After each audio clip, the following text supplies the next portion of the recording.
In question 1, we have to solve the equation 3x is equal to 2x plus 18. We see that in this equation, we have variable terms on both sides. We have 3x on the LHS and we have 2x on the RHS.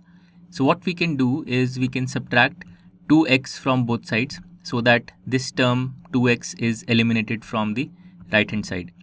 So the original LHS is 3x and the original RHS is 2x plus 18, and from both of these sides let's subtract 2x. So we have minus 2x on the LHS and minus 2x on the RHS as well.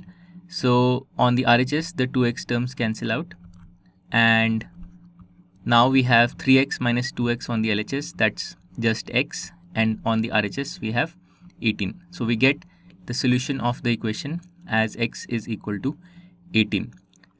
So this step of subtracting 2x from both sides, what we did in this first step, this is essentially equivalent or the same as taking this 2x term and transposing it to the left hand side.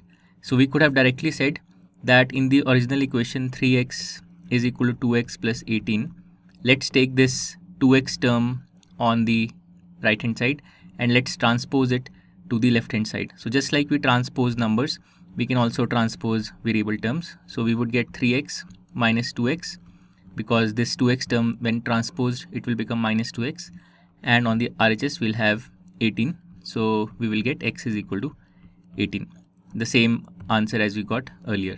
Now let's check this answer by substituting the value x is equal to 18 in the original equation. So on the LHS we have 3x or 3 times 18. On the RHS we have 2x plus 18 or 2 into 18 plus 18.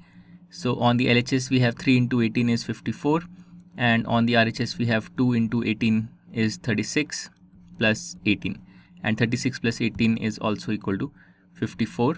So we get 54 is equal to 54. Both the LHS and the RHS are equal. Hence the solution x is equal to 18 is correct, and that completes question 1.